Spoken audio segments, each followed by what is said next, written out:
Resulta que uno de los cambios que más me intrigó cuando vi Swift 4, cuando justo lo presentó Apple esta semana, fue que añadían nuevas funcionalidades para hacer diccionarios más poderosos. Ya sabéis que los diccionarios son una clase ampliamente utilizada para guardar información en forma de clave-valor. La clave típicamente es un string y el valor pues, puede ser cualquier cosa, un número, un objeto, un string en sí mismo, lo que queráis, ¿vale? Entonces, cuando yo lo vi dije, a ver si por fin los diccionarios se van a comportar como unos diccionarios de verdad, en lugar de este híbrido extraño y raro que intentó hacer Apple cuando nació Swift, ¿vale? Entonces, turno esta vez para diccionarios. Os he buscado por aquí la Wikipedia. Sí, aquí, municipios de España por población. ¿Vale? Voy a coger un par de ellos. Voy a coger, por ejemplo, Madrid y algún que otro y lo voy a guardar en un array. Voy a llamar let cities, igual. Pues ya sabes que los diccionarios para crearse se crean con llaves, como si fuera un array, pero en este caso indicamos Madrid, dos puntos y la población. La población la tengo aquí, la voy a copiar, ¿de acuerdo? Y los separadores, en lugar de puntos, sabéis que el separador decimal en Swift es la barra baja, ¿vale? Nunca lo utilizo yo, pero bueno, en este caso lo voy a utilizar porque tiene mucho sentido al tener números tan grandes. Barcelona, ¿vale? Vamos a tener Barcelona, la clave es Barcelona y el valor va a ser pues su valor, ¿vale? Os los podéis inventar, los números es lo de menos, ¿eh? Vamos a añadir un par más de ciudades. A ver, voy a añadir Sevilla, si la encuentro. Voy a añadir Palma de Mallorca, ¿vale? Evidentemente donde vivo yo. Y yo qué sé, Oviedo, que es un sitio que me encanta. Oviedo. Ahí está, voy a añadirla, a ver. Hemos dicho Sevilla, aquí está, 690.000 habitantes, lo separamos así. Palma de Mallorca, no sé dónde debe estar, voy a buscarlo, Palma de... Uy, no he encontrado Palma de Mallorca. Uy, ¿en serio? ¿No hay Palma? Mallorca. ¡Ah! No existe Palma, qué horror. Bueno, de Palma de Mallorca sé que son unos 300.000 y pico, así que voy a poner 326.235, me da igual. Y Oviedo, Oviedo sí, ¿no? Oviedo. Tampoco me fío mucho de la Wikipedia, pero bueno. Oviedo sí que está, mira. Oviedo está y además está bastante arriba. Mira, sí que está Palma. Bueno, mira, no me he ido muy lejos, 402. No me he ido muy lejos, 402. Y Oviedo, que la teníamos por aquí abajo, la he visto hace un segundo, 220.000 y pico. Hasta aquí ningún problema, ¿no? Tenemos un diccionario, las claves son ciudades y los valores en este caso son habitantes, ¿no? Número de habitantes de esa ciudad en 2016. Vale, bien. Tenemos ciudades y habitantes.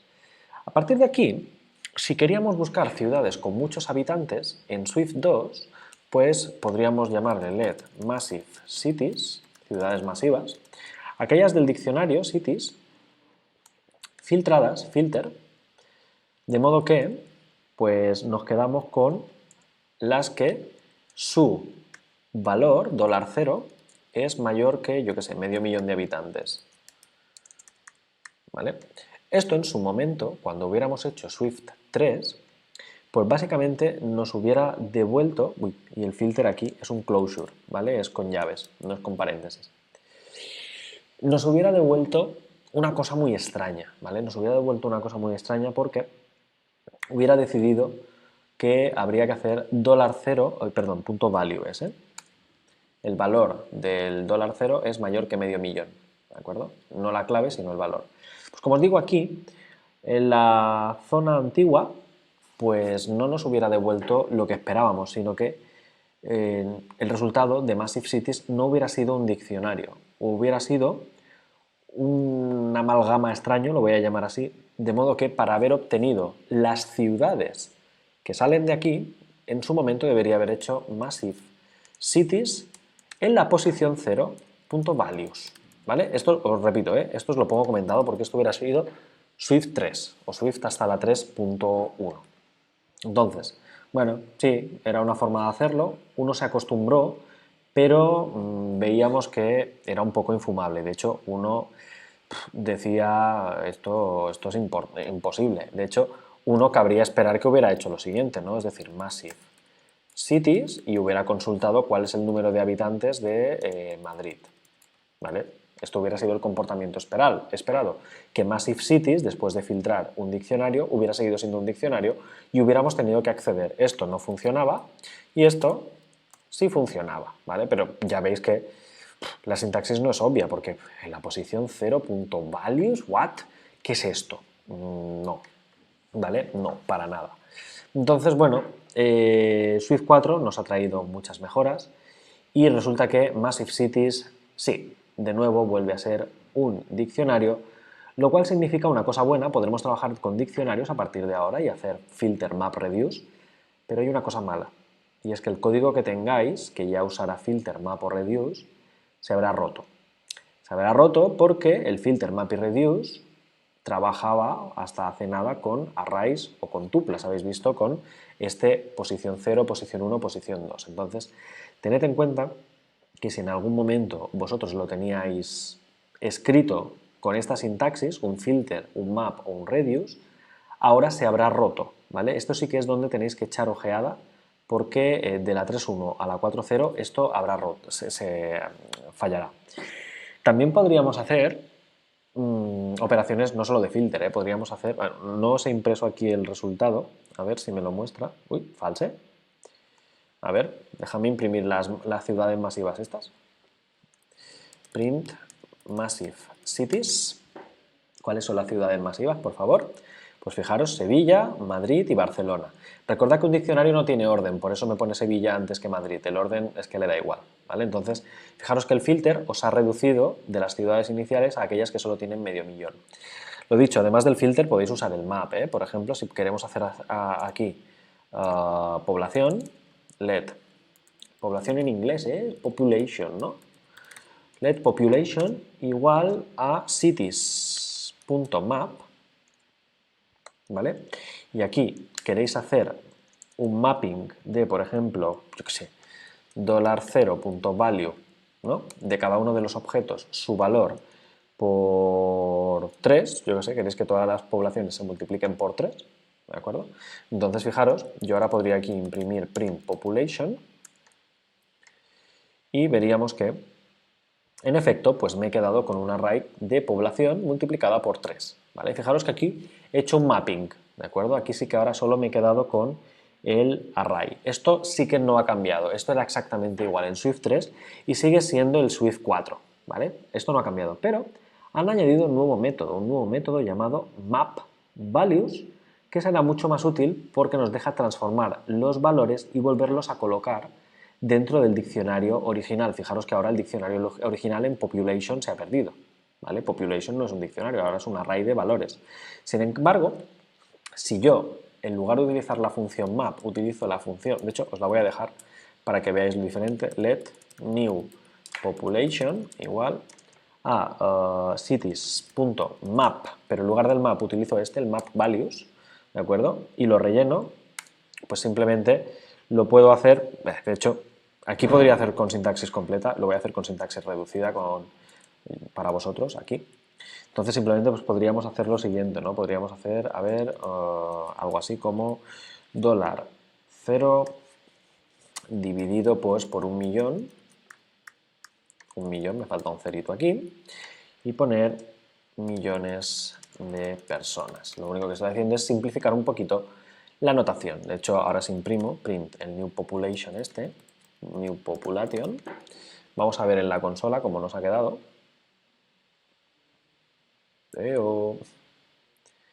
Y con cuidado si escribir muchas líneas en un cacharro de estos. Ahí está, ¿vale? Oviedo, 0 millones de personas, no llega. Sevilla tampoco llega al 0 millones, ¿vale? Madrid sí, Madrid llega a los 3 millones de personas, Barcelona 1 millones de personas, Palma 0 millones de personas, ¿vale? Si millones es mucho, pues simplemente si dividimos por 1000, pues pondremos miles de personas, ¿vale? Entonces, veremos que, por ejemplo, Oviedo tiene 200.000 personas, Sevilla tiene 690.000 personas, Madrid tiene 3.165.000 personas, etc. Pero fijaros que el map values sí que pues, nos vuelve a dejar el resultado dentro de un diccionario, no hace una cosa rara, destruye el diccionario y se queda con el array, la verdad. Pues oye, vuelve a ser de agradecer, ¿vale? Entonces, hasta aquí no hay ningún problema y diréis, hostia, si tienes un map values para los valores del diccionario, debe haber un map keys, ¿verdad? Jeje, no. Map keys está prohibido por un motivo. Imaginaros que haciendo un mapping, un map case, creáis claves duplicadas, ¿vale? Tú tienes una clave por un lado, tienes otra clave por otro lado y hacer un map keys, pumba, esas dos claves se transforman y se convierten en la misma. El array se rompería esa estructura de diccionario y se decidió, por tanto, que map case no se incluiría, por tanto, solo hay map values, ¿vale? Entonces, hasta aquí tenemos que el map, el filter y el reduce de diccionarios se ha simplificado bastante, pero es que aún hay más, ¿vale? Los diccionarios son de las clases que más han cambiado para bien en este caso, ¿vale? Sin duda alguna, pues una de mis favoritas es cuando vamos a crear un diccionario, utilizar un inicializador de agrupación, lo cual pues hace que podamos convertir una secuencia en un diccionario de secuencias que se agrupen del modo que os dé a vosotros la gana, ¿vale? Siguiendo con nuestro ejemplo aquí de las ciudades, pues a ver, ¿qué ciudades teníamos? Teníamos Madrid, Barcelona, Sevilla, Palma de Mallorca, Oviedo. ¿Me dejaréis incluir otra que empiece por S? Por ejemplo, Salamanca. Salamanca, o la primera que pille, Santa Cruz de Tenerife, mira esta. ¿Vale? Me dejaréis y lo entenderéis enseguida. Santa Cruz de Tenerife con este número de población, ¿vale? Sin ningún problema hasta aquí. Vale. Y diréis, ¿por qué quieres otra con la S? Ahora vais a ver, voy a crear un nuevo diccionario a partir del mío, pero haciendo uso del nuevo inicializador, del nuevo creador de diccionarios. Let grouped cities, ciudades agrupadas. Igual voy a invocar al constructor de la clase dictionary, este es nuevo, no existía, y en este caso voy a utilizar el método grouping, pues cities.case, ¿vale? Agrupando las claves de las ciudades, ¿de acuerdo? Si lo hacéis así, pues simplemente os creará un nuevo diccionario agrupando las claves de las ciudades, pero tenéis que indicar cómo queréis que las agrupe. Por ejemplo, en un closure, basta que le indiques, pues por ejemplo, del $0, cogemos, como el $0 las ciudades son strings, puedo coger el array de caracteres, acordaros que os dije que podíamos volver a recuperar ese characters y quedarnos, por ejemplo, con solo el primero, el first. Sé que el primero va a existir siempre porque todas las claves existen siempre, por tanto, esto no causa ningún problema, ¿de acuerdo? Entonces, group cities. Me acaba de agrupar las ciudades y lo más divertido es esto. Print group cities y vamos a ver la consola, que es lo que nos pone. Pues fijaros, con la O, Oviedo, con la B, Barcelona, con la M, Madrid, con la P, Palma de Mallorca y con la S, Santa Cruz de Tenerife y Sevilla. Por tanto, acabo de crear un nuevo diccionario agrupando las ciudades que ya tenía anteriormente. Esto fijaros que es un potencial bestial, porque si por ejemplo queréis crear una agenda de contactos, se me ocurre a sí mismo, puedes tener la lista de contactos a cascoporro ahí metida y puedes crear un diccionario agrupando pues la primera letra para tener los contactos ordenados. Se me ocurre, a sí mismo. Entonces esto es algo que no existía hasta hace unos días y que nos permite simplificar muchísimo el trabajar con diccionarios y tener este inicializador, este método init de la clase dictionary que no existía. También, por ejemplo, podríamos agrupar, a ver, que se me ocurran en las ciudades por número de habitantes, ¿vale? Pues por ejemplo, por número de habitantes, no hay dos que se parezcan mucho. Sí, mira, Oviedo y Santa Cruz de Tenerife se parecen y el resto vuelven a ir un poco a su bola. Pues podríamos hacer let grouped population cities, pues podríamos invocar al dictionary grouping. En este caso, cities.case, volvemos a agrupar las claves, pero en este caso la forma de agrupar es decidir $0.count. ¿De acuerdo? Entonces, en este caso, si yo imprimiera print grouped population cities, nos fijaremos en la consola en un segundito, cuando haya compilado, y vamos a darnos cuenta de que, pues sí, nos las ha agrupado en este caso por población, ¿vale? Fijaros, 6, Oviedo y Madrid, 7, Sevilla, 22, Santa Cruz de Tenerife, 17, Palma de Mallorca y 9, Barcelona, ¿vale? Fijaros que nos lo ha agrupado, en este caso, por número de caracteres de las claves, ¿vale? Si lo quisiéramos hacer por valores, pues también podríamos agruparlo por valores sin ningún problema. Y yo creo que en general, pues son mejoras muy sustanciales que nos van a ayudar mucho a trabajar con los diccionarios. Pero es que esto es peor que la teletienda, porque es que aún hay más novedades que nos traigan los diccionarios. Y es, imaginaros que tenemos aquí otro diccionario, voy a optar por let person, pues un diccionario de name Juan Gabriel y surname, apellido, Gomila.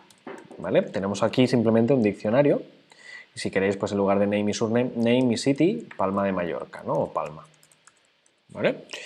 Entonces, imaginaros que pues yo lo que quiero es pedir la clave name, ¿no? Let name igual, pues de la persona, le quiero pedir el nombre, name. Pues evidentemente, si yo ahora imprimiera ese nombre, print name, pues saldría Juan Gabriel y ningún problema, ¿verdad? Hasta aquí no habría ningún problema. Pero, ¿qué pasaría si, por ejemplo, pues la clave name no está en ese diccionario? Lo normal es que os diera un pete.